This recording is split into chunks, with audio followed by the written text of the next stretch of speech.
अच्छा बेटा, so now let's take a start. So we have the first topic जो कि हमारा सिमिलैरिटी का होगा. ठीक है जी.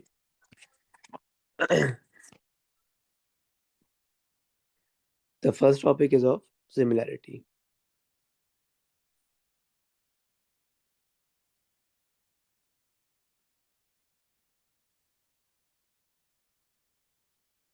ठीक है बेटा. बेटा इसका क्वेश्चन जो है वो आपके पास अलग से भी दिया जाता है एग्जाम्स के अंदर, जिसको हम सिमिलर शेप के नाम से आइडेंटिफाई करते हैं. और सेकंड क्वेश्चन इसको जो दिया जाता है वो दिया जाता है विद मेंसुरेशन. ठीक है. मेंसुरेशन का सबसे लास्ट वाला पार्ट जो होता है वो हमारे पास अक्सर इस चैप्टर में से ही दिया जाता है. ठीक है. मेंस्ट्रुएशन लास्ट वाला पार्ट अक्सर हमारे पास इस चैप्टर में से ही आता है. अच्छा जी. अब पहली बात तो ये है कि ये हमें सॉल्व किस तरह करना होता है और हमें बेसिकली क्या इसमें फॉर्मूलाज वगैरह देखने होते हैं. ठीक है जी. बेटा कोई भी शेप आपके पास अगर वो सिमिलर होगी, ठीक है, अगर आपके पास कोई भी शेप सिमिलर है तो उसको प्रूव करने के आपके पास दो तरीके होते हैं. उस शेप को सिमिलर प्रूफ करने के दो तरीके होते हैं. ठीक है. इफ सिमिलर, तो इसको प्रूफ करने के लिए यू हैव टू मेथड्स. ठीक है. प्रूफ करने के लिए यू हैव टू मेथड्स.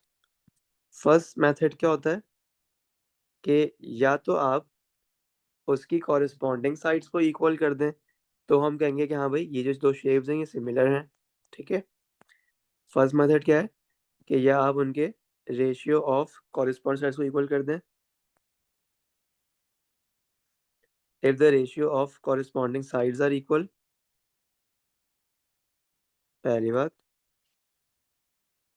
या आप दूसरा काम ये कर सकते हैं कि आप उस शेप के तीनों एंगल्स को इक्वल कर दें, तो भी आपके पास वो शेप सिमिलर शेप कहलाएगी. ठीक है. या आप उसके तीनों एंगल्स को इक्वल कर दें, that is written by short form, that is A. This means angle angle angle. So अगर आप किसी भी शेप के अंदर या दो सिमिलर शेप्स के अंदर तीनों एंगल्स को बराबर कर दें दोनों शेप्स के, तो वो भी आपके पास सिमिलर शेप लाएगी. ठीक है जी. So you have two methods, जिसकी वजह से जिसके with the help of these two methods you can prove that your shape is similar और नॉट. ठीक है जी. अच्छा जी. अगर तो आपकी शेप सिमिलर हो जाती है, क्वेश्चन में लिखा हुआ आएगा कि भाई ये दो शेप सिमिलर हैं. ठीक है. अगर वो शेप सिमिलर हैं तो उसके अंदर आपको जो फार्मूला यूज करना होगा वो होता है a1 divide by a2 is equals to l1 divide by l2 का होल स्क्वायर. ठीक है. एक फार्मूला ये वाला होता है जो कि एरिया का होता है, that is a1 over a2 is equals to l1 over l2. अब ये l1 l2 क्या होते हैं, ये हमारे पास होते हैं ratio of one pair of corresponding sides. ठीक है. ये हो गया फर्स्ट फार्मूला जो कि आप यहाँ पर निकालेंगे इसका एरिया यूज करने के लिए. दूसरा फार्मूला जो आपको अप्लाई करना होता है सिमिलर शेप्स के ऊपर वो वॉल्यूम का होता है. ठीक है. ये एरिया का था. दूसरा वॉल्यूम का होता है. ठीक है. Second formula is of volume. ठीक है. अच्छा जी. In the case of volume formula क्या होता है, that is v1 over v2 is equals to l1 over l2 का होल क्यूब. ठीक है. ये फार्मूला होता है हमारा वॉल्यूम का. In the chapter menstruation last वाले पार्ट में आपके पास जब भी क्वेश्चन दिया जाएगा तो उस इसमें से बेटा दिया जाता है हमेशा वॉल्यूम के उसके अंदर. ठीक है. और इन द नॉर्मल केस जो क्वेश्चन दिए जाते हैं आपको वो एरिया के दिए जा रहे होते हैं. ठीक है. अच्छा जी. और आपको एक फॉर्मूला और याद रखना है जो कि हमारा मैथ्स का होता है.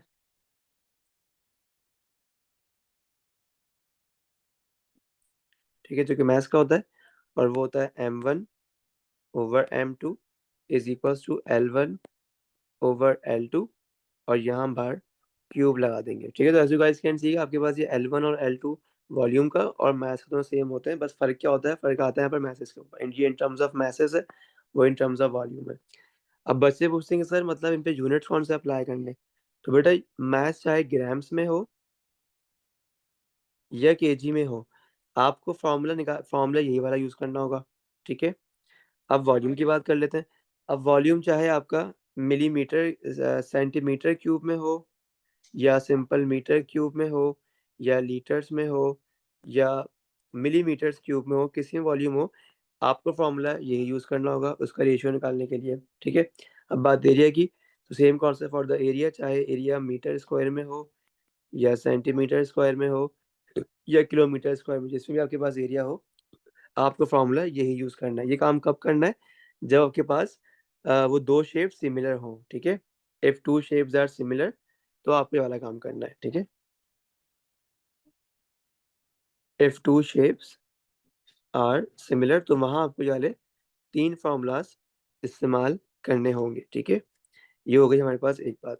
अच्छा जी, अब मेरे पास जरा एक आध कुछ कॉन्सेप्ट छोटे छोटे वो चीज़ को कराते हैं जल्दी से, और फिर हम आगे बढ़ेंगे। अच्छा जी, एक क्वेश्चन दे रहा हूँ आप लोगों को मैं, जो कि मेरे साथ सॉल्व करेंगे आप लोग। और वो क्वेश्चन है कि check whether these two shapes are similar और नॉट। ठीक है। उसने वर्ड लिख के दिया हुआ है, these two shapes are similar और नॉट। अभी ये कंफर्म नहीं है। ये कंफर्म आपने करना है कि क्या वो सिमिलर हैं या नहीं है। और वो शेप्स क्या हैं, वो आपको यहाँ बना के दिखा रहा हूँ मैं।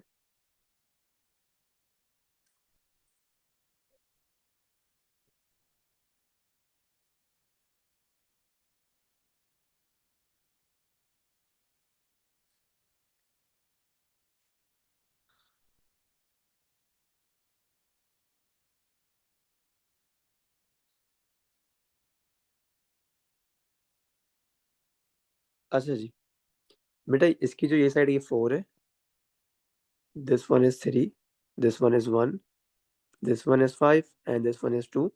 और ये इसकी ये शेप 1 है, और दूसरी शेप 2 है। इसे शेप 1, और ये हमारी शेप 2 है।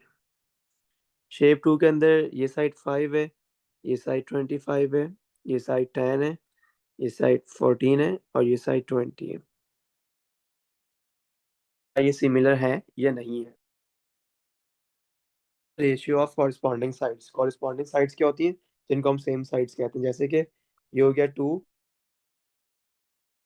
और ये क्या, उसके बाद 5 25, फिर हमारे पास 3 14, फिर हमारे पास 1 5, और फिर हमारे पास 4 20। ठीक है। इन्हें हम कहते हैं कॉरस्पॉन्डिंग साइड्स। अच्छा जी, no I am writing all the corresponding sides.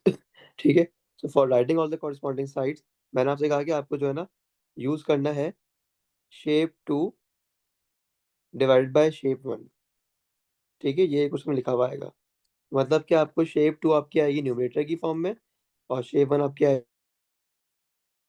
आएगी। ठीक है जी। इसको सॉल्व कर लेते हैं। तो मेरे पास शेप 2 है ऊपर, और शेप 1 मेरी है डिनोमिनेटर में। अच्छा जी, मुझे निकालनी है कॉरस्पॉन्डिंग साइड्स के रेशियो। ये है 3, इसकी साइड कौन सी कॉरस्पॉन्डिंग, ये 14 हो जाएगी। ठीक है। तो ये आ जाएगा 14 डिवाइड बाय 3। सही है। उसके बाद अब देख लेते हैं ज़रा। मेरे पास ये 4 है, इसकी साइड कौन सी कॉरस्पॉन्डिंग, 20 है। तो ये आ जाएगा हमारे पास 20/4। उसके बाद मेरे पास और कौन सी साइड कॉरस्पॉन्डिंग है, ये वाली, this is 5 and this is 1। तो ये आ जाएगा हमारा 5/1। ठीक है। उसके बाद और कौन से कॉरस्पॉन्डिंग है, ये वाला 5, और ये 25। ठीक है।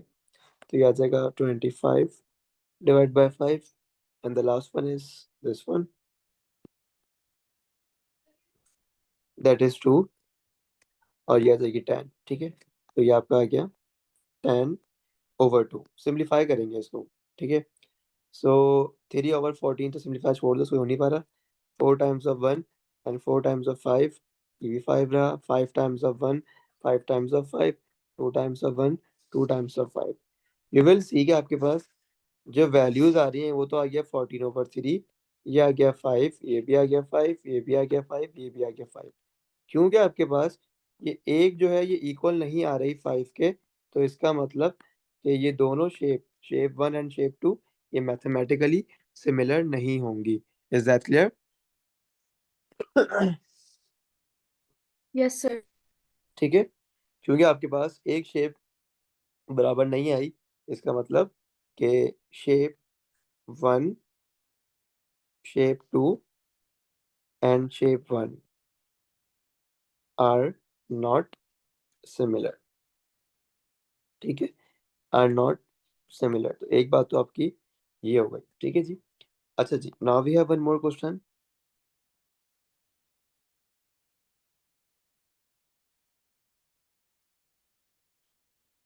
ठीक है,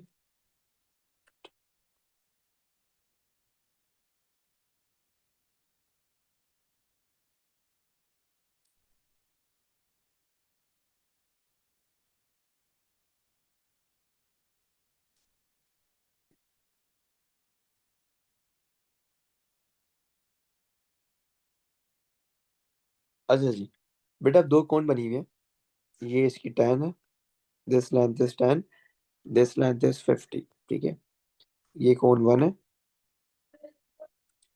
एंड दिस इज कोण 2।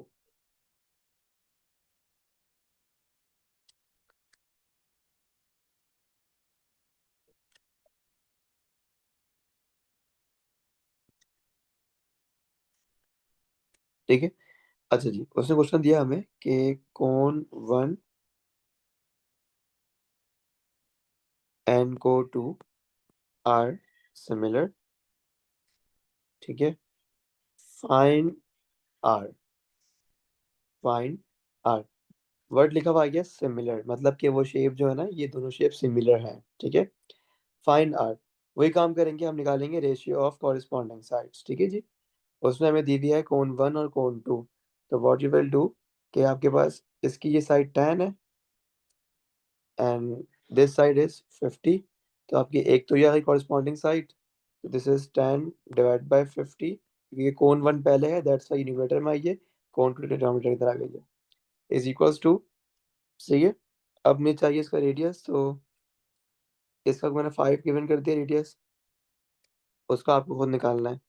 ठीक है, तो ये हमारा आ जाएगा 5/r। ठीक है, you have to find the radius of this बड़ी वाली कोन, और इस क्रॉस मल्टीप्लाई करेंगे, उसको इससे कर देंगे और इसको इससे मल्टीप्लाई कर देंगे, तो this will leads to 10 times of r is equals to 5 times of 50। r is equals to 5 times of 50 divided by 10। ठीक है, so 10 times of 1 and 10 times of 5 you will get the answer 25। तो आपके पास कोन 2 जो है उसका radius 25 आ जाएगा। Is that clear? कोई मसला आता?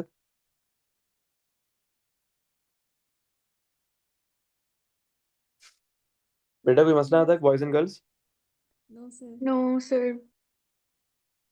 अच्छा जी, तो ये तो एक बात याद ही हो गई। अब बात ये है कि व्हाट इफ कि अगर आपके पास दो शेप सिमिलर नहीं हो, लेकिन उससे पहले आपको जो मैं ना एक बार से एक और सॉल्व कराता हूँ सिमिलर शेप का, फिर आगे बढ़ेंगे। ठीक है,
अच्छा जी, उसने हमें क्वेश्चन दिया हुआ है कैलकुलेट ए एंड बी।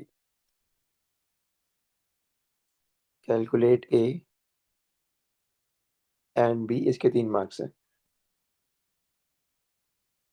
अब करना क्या है उसने मुझे लिख दिया है the two triangles below are similar. Similar का मतलब कि ये दोनों सिमिलर हैं, उसने बस खुद बता दिया आपको। The length are in centimeter, calculate A and.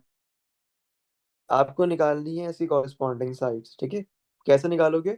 यहाँ पर है डबल एंगल, यहाँ पर डबल एंगल, इसका मतलब कि ये 5 और ये दो कॉरेस्पॉन्डिंग साइड्स बन जाएंगी, ठीक है। उसके अलावा यहाँ आपके पास ये जो साइड है ये 4, ये डबल एंगल और सिंगल एंगल के बीच की साइड है नीचे वाली। तो यहाँ पर ये 4, ये बन जाएगा इस वाले 7 के बराबर, ठीक है।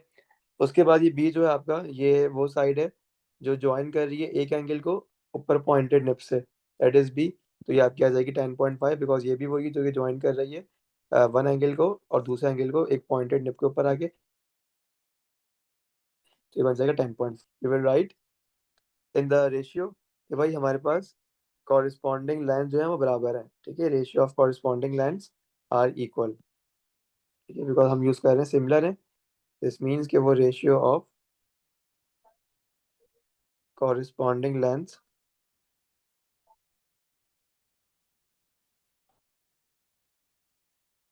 Are equal. इसका मतलब क्या है? ये 5 जो है ये बराबर होगा इस वाले ए के, तो आ जाएगा 5 divide by A is equals to, ठीक है। उसके बाद ये 4 जो है बराबर हो जाएगा इस वाले 7 के, बिकॉज ये दोनों कॉरिस्पॉन्डिंग साइड्स हैं। तो ये आ जाएगा आपका 4 divide by 7 is equals to, फिर ये बी आ जाएगा इस वाले 10.5 के बराबर, ठीक है। So B is equals to B over 10.5, ये इसकी कॉरिस्पॉन्डिंग साइड आ जाएगी, ठीक है। अब इनको ओपन कर लेंगे दो दो फॉर्म के अंदर। इन दो का पेयर बना के ओपन कर लो बेटा, और इन दो का पेयर बना के ओपन कर लो, ठीक है जी। तो हो जाएगा 5/a इज इक्वल्स टू 4/7, और वहां पर सॉल्व कर लेंगे हम लोग कि 5/a is equals to b/10.5, ठीक है। तो आपने यहाँ पर इसको सॉल्व किया है रेशियो ऑफ, आप इसको प्रूव कर रहे हो रेशियो ऑफ कॉरेस्पॉन्डिंग साइड से, ठीक है। क्रॉस मल्टीप्लाई कराएंगे, तो this is 4a and this will leads to 35। तो 35 इज इक्वल्स टू 4a, और ये आपका आ जाएगा, इसका जो a की वैल्यू आपकी आ जाएगी दैट विल बी 35/4। तो ये तो आ गई ए की value, do not need to simplify this, बस यही यहाँ तक आंसर। अब आपको निकाल वहाँ इस पर on the next one, on the place of A we will put this value that is 35/a। तो ये आ जाएगी 5 and 35/4 is equals to B 10.5, ठीक है। तो ये बन जाएगा 5 times of 4, 34 is equals to B 10.5, ठीक है। 5 टाइम्स 20 बनेगा, 20 divide by 34 is equals to B 10.5। इसको क्रॉस मल्टीप्लाई कर लेंगे अब, and after cross multiplication you will get the value of B, जो कि आपकी आ जाएगी 6, ठीक है। पूरा सॉल्व करने के बाद आपकी बी की वैल्यू आ जाएगी 6। तो यहाँ से आपने ए भी निकाल लिया और बी भी निकाल लिया। ए की वैल्यू आ गई 35/4 और बी की वैल्यू आ गई 6। तो ये बन गया आपको इसका आंसर, ठीक है जी। कोई मसला यहाँ तक?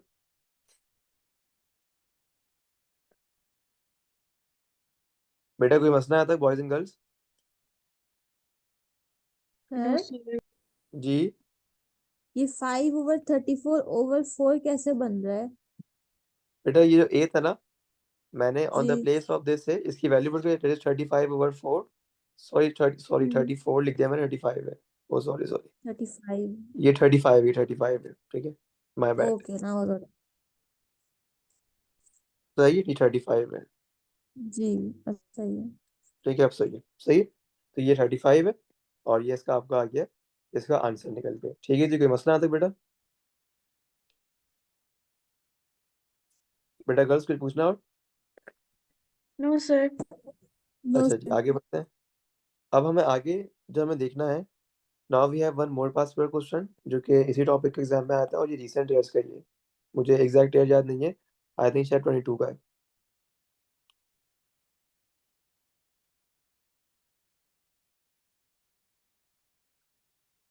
Question is A, this is A, this is B and this is C, ठीक है। यहाँ पर एक एंगल है, there is angle x degree, this is 3, और यहाँ भी शेप बनी हुई है, that is z, y and x, ठीक है। This is y degree, This is N4. चलिए।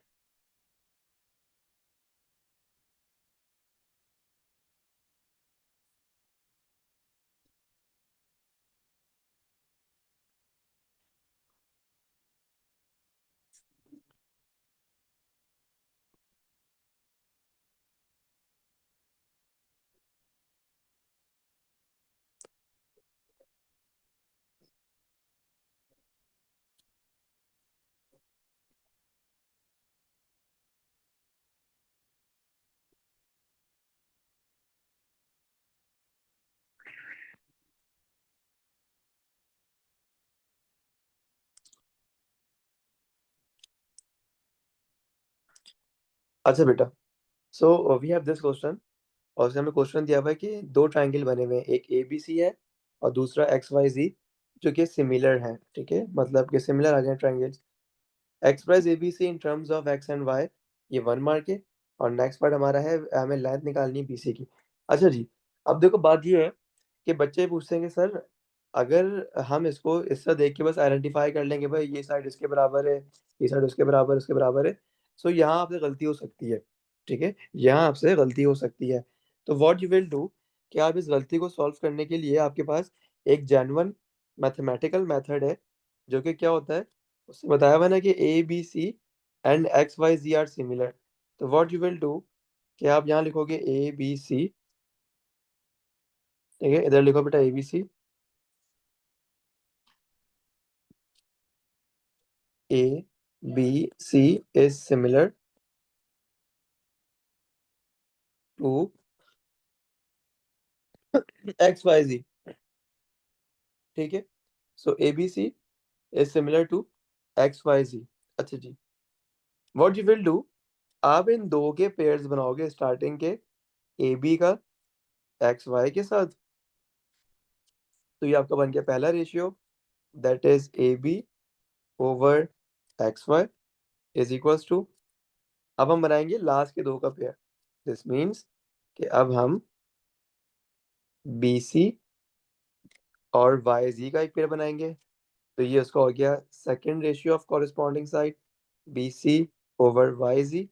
और फिर हम जो लास्ट वाला पेयर बनाएंगे, वो हमारा बनेगा इसकी फर्स्ट वाले का और लास्ट वाले का, जहाँ भी फर्स्ट वाले का और लास्ट वाले का, that is A C over X Z. अब मुझे बताओ कि किस किस को ये बात समझ में नहीं आई, कोई ऐसा है जिसको ये बात समझ में नहीं, प्लीज कंफर्म। बेटा ये बात सबको समझ में आ गई है? Ahmad, Bushra, Maheen, Fatima, Vidat. Okay, very good बेटा, Bushra very good, Fatima very good. ठीक है, ठीक है, सही है। तो ये तरीका जो है ना, ये हमारे पास एक जेन्युइन मेथड है, क्योंकि ऊपर मैंने इसके लिए यहाँ पर यूज नहीं किया था अल्फाबेट, बिकॉज क्वेश्चन में आपके पास यहाँ पर अल्फाबेट नहीं गिवन थे। सो दैट्स वाई मैंने उसकी कॉरेस्पॉन्डिंग साइड्स ली थी अपने हिसाब से, उसको देख कर कि कहाँ से क्या एंगल जुड़ा था।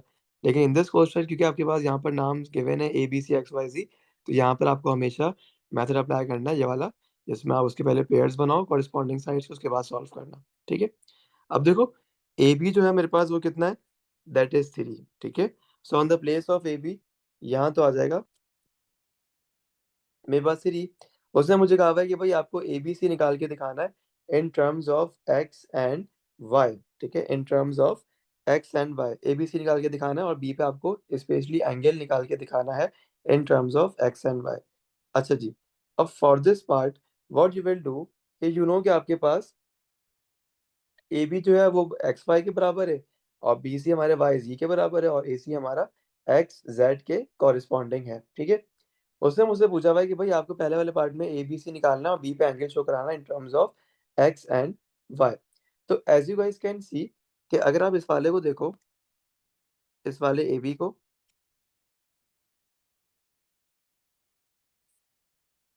ठीक है, तो बेटा किसके कॉरिस्पॉन्डिंग है, ये एक्स वाई के कॉरिस्पॉन्डिंग है, जो कि यहाँ पर हमारे पास 4 के बराबर है।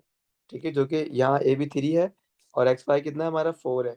अब यू गाइस कैन सी का आपके पास यहाँ पर डबल एंगल बना हुआ है, और यहाँ पर ऊपर है स्मॉल एंगल, जो कि एक्स के नाम से, इसका मतलब क्या है कि आपके पास नीचे साइड जो होगी, ये भी हमारी एक्स डिग्री के बराबर ही होगी। Is that clear? बेटा सबकी बात समझ में आई है? Yes sir. ठीक है। और अगर आपके पास ये वाला y है, इसका मतलब क्या है कि ये साइड जो हमारी ये y होगी, दिस इज y डिग्री। ठीक है।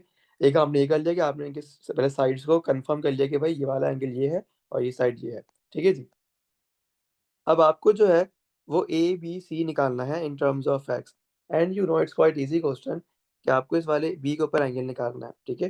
तो for this one what you will do कि भाई सिंपल सा लिख देंगे कि in the triangle you know कि sum of all angles is equals to 180 degree होता है। ठीक है जी। So A B C plus Y degree plus X degree is equals to 180 degree. मुझे निकालना है in the form of A B C. तो मेरा आंसर आ जाएगा A B C is equals to 180 degree and minus X and minus Y. तो ये आपका इसका फर्स्ट पार्ट का आंसर आ गया। Is that clear? कोई मसला यहाँ तक?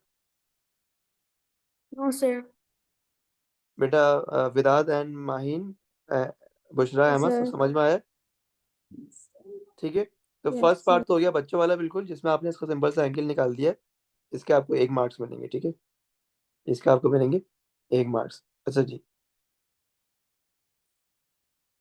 Now the next one is, उसमें आपको फाइंड बी सी निकालना है। ठीक है। Find the length of B C.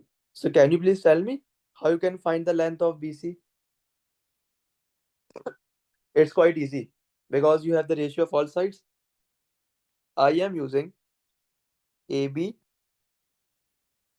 XY is equals to BC YZ। ठीक है। सॉल्व करने के कि आपको हमेशा दो पेयर में आना पड़ता है। ठीक है। तो मैं इन दो को पेयर लेके सॉल्व कर रहा हूँ। What's the length of AB? AB 3 है, and what is XY? That is 4। तो ये आ जाएगा हमारे पास ऊपर 3, नीचे आ गया 4। BC मुझे चाहिए है। What about YZ? Where is YZ? अब मेरे पास अभी इसके अंदर YZ यहाँ से दी हुई थी 5 में, अभी लिखिए ये 5 है। ठीक है। वाई जी इज मेरे पास 5, दिस इज 5। ठीक है जी। सिंप्लीफाई करेंगे इसको पूरा, बस क्रॉस मल्टीप्लाई करेंगे। This will 15 is equals to 4 BC। ठीक है जी। तो इसको थोड़ा सा और सिंप्लीफाई करेंगे। So after simplification you will get the answer 15/4। ये आ जाएगी आपकी इसकी BC की वैल्यू। Is that clear? कोई मसला बेटा यहाँ तक? No, sir. ठीक है। अच्छा जी। अब इसके बाद उसने आपको एक लास्ट वाला पार्ट दिया, जिसमें उसने आपको ये लिख के दिया कि भाई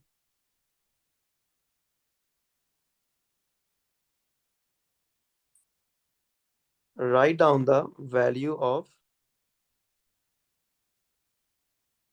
area of triangle ABC divided by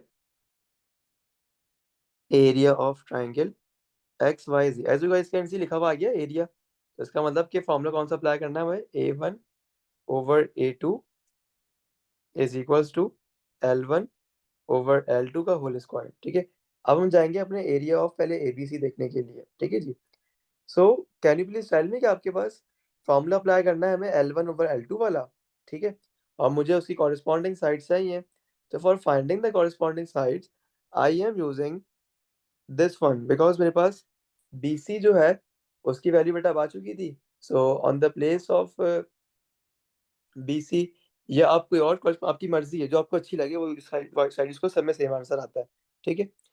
तो एज यू कैन सी कि ये XY, सॉरी, ये AB और ये वाली y और x, ये दोनों कॉरेस्पॉन्डिंग साइड्स थी। ठीक है। बिकॉज कि यहाँ पे भी डबल एंगल था, ये डबल एंगल था, ये x था और ये भी x था।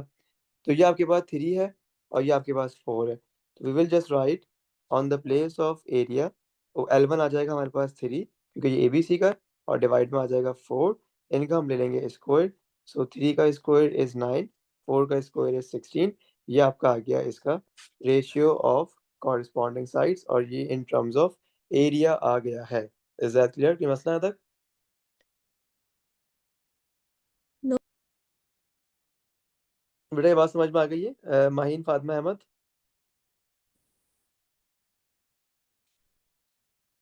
माहीन फातिमा अहमद, बात समझ आ गई?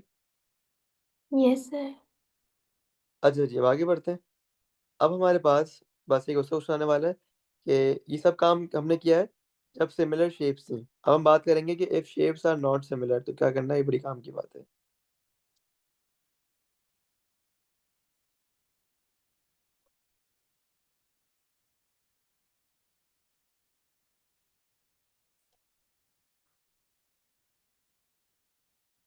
If shapes are not similar then what you will do, जब शेप सिमिलर नहीं होंगी तो अब उसके अंदर क्या होगा कि आपके पास हमेशा कोई एक ना एक कॉमन हाइट लाजमी होगी। ठीक है, जब शेप सिमिलर नहीं हो तो बेटा अब उसके अंदर हमेशा कॉमन हाइट होगी। ठीक है, दे मस्ट हैव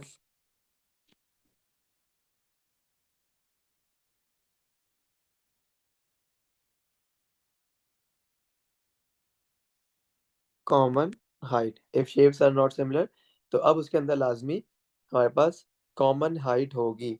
अब for the not similar shape जो फॉर्मूला हम यूज करेंगे एरिया का वो होता है A1 over A2 is equals to base 1 divided by base 2।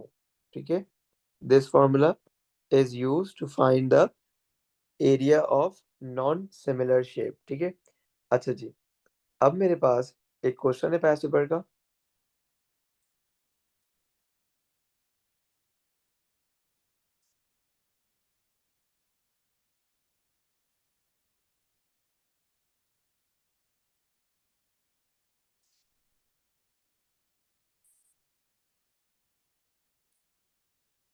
This is B, this is A, this is D, this is C. ठीक है, ये उसने आपको 8 दिया हुआ है, ये उसने आपको बी दिया हुआ है, 5 दिया हुआ है। ठीक है, क्वेश्चन दिया गया आपको, write ratio of area of triangle A B C divided by area of triangle B D C. ठीक है बेटा, ये क्वेश्चन दिया गया है और इसके 2 मार्क्स हैं। बहुत आसान क्वेश्चन है। Can you please tell me कि क्या आपके पास ये दोनों ट्राइंगल सिमिलर हैं या नहीं?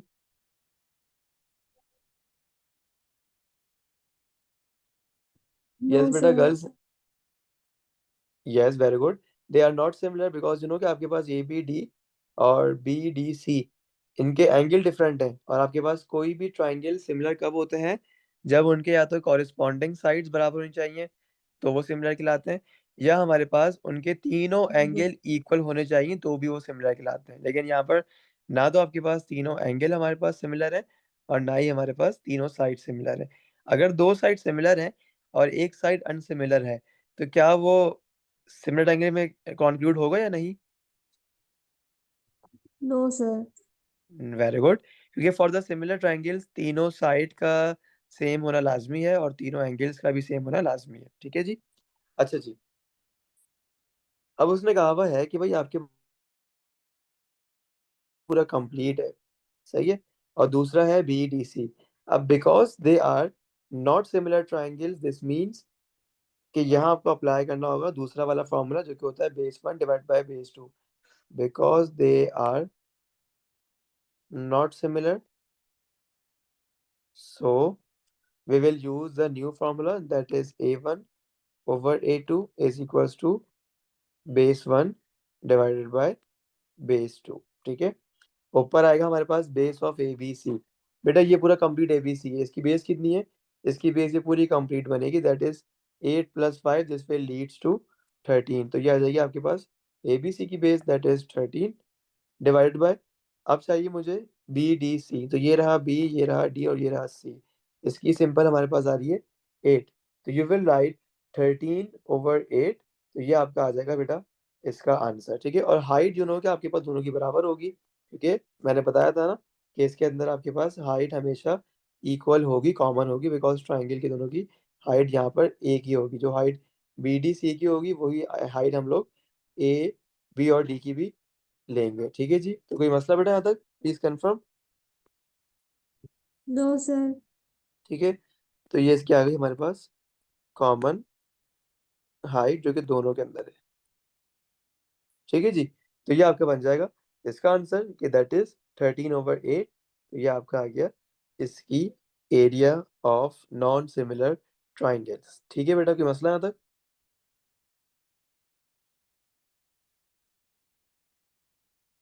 बेटा बॉयज एंड गर्ल्स, कोई मसला है यहाँ तक?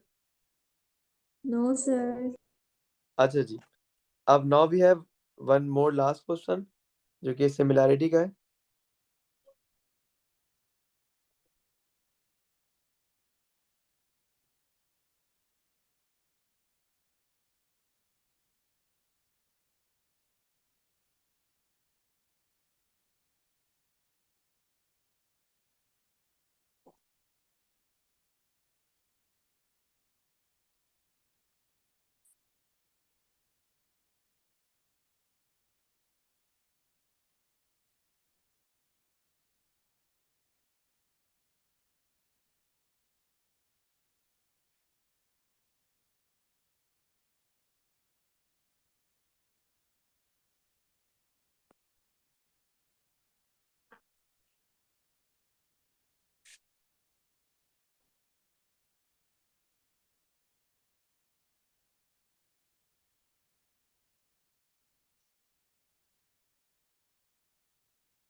अच्छा जी।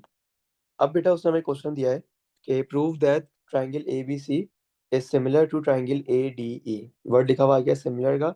एंड यू नो कि आपको प्रूव करने दो तरीके होते हैं, या तो उसके आप तीनों कॉरेस्पॉन्डिंग साइड्स को प्रूव कर लो, या आप उसकी तीनों एंगल्स को बराबर कर लो। अब देखो बात ये है कि इस ट्राइंगल के अंदर कॉरेस्पॉन्डिंग साइड तो हम निकाल ही नहीं सकते, क्योंकि एक 5 दी नीचे की साइड ही मिसिंग है। ठीक है, इसका मतलब कि कॉरेस्पॉन्डिंग साइड मेथड यहाँ पर काम नहीं करेगा। अब हम जाएंगे अपने पास एंगल वाले मेथड के ऊपर, कि जिसकी प्रॉपर्टी क्या होती है कि अगर आप अपने तीनों एंगल्स को इक्वल कर दें तो भी आपके पास वो ट्राइंगल सिमिलर ट्राइंगल में कंसीडर किया जाएगा। ठीक है, अब आपको एक बात बहुत ध्यान से सुननी है। जो ट्राइंगल आपका यहाँ पर बनेगा, जो ट्राइंगल आपका यहाँ पर बनेगा, दैट इज, मैं कह रहा हूँ कि ये ट्राइंगल अभी है बी ए और सी का। ठीक है, triangle B A C is equals to, should I say के डी ए ई का भी सेम एंगल, ये वाला एंगल सेम होगा? एम आई करेक्ट और रॉन्ग?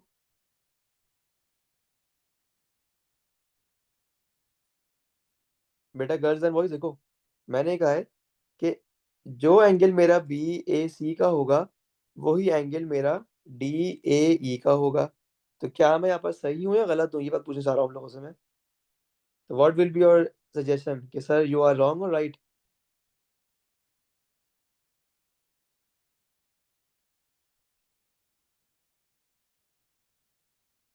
बेटा बच्चों, सर मुझे समझ नहीं आया, आपके पास रिपीट कर सकते हैं अपना क्वेश्चन? जी जी बिल्कुल बिल्कुल बिल्कुल, देखो मैंने कहा है बेटा, ये वाला जो एंगल है ये कॉमन एंगल कहलाएगा, बिकॉज ये एंगल बी ए सी का भी बन रहा है और ये एंगल डी ए ई का भी बन रहा है। ठीक है Ahmad?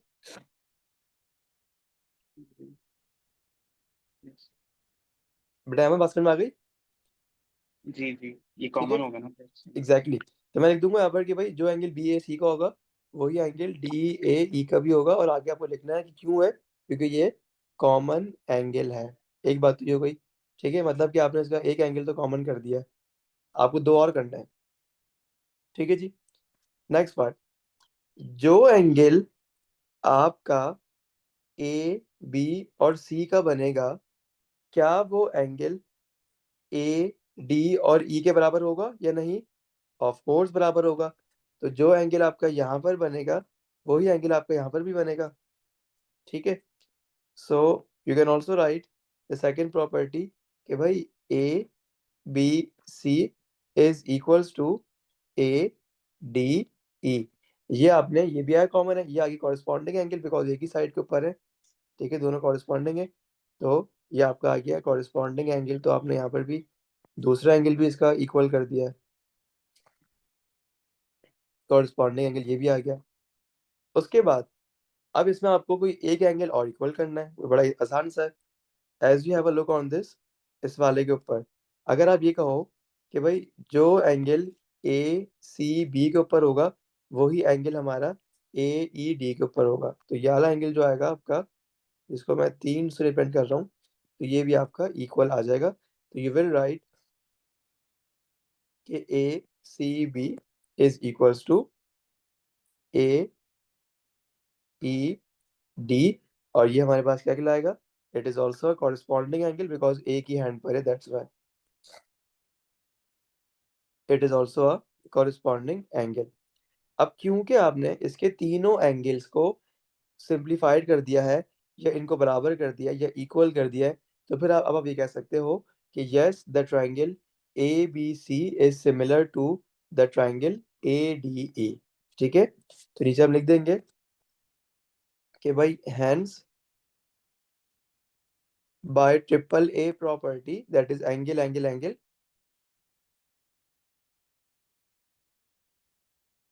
triangle ABC is similar to triangle ADE. Is that clear बेटा, समझ में आ गई ये बात? Yes, sir.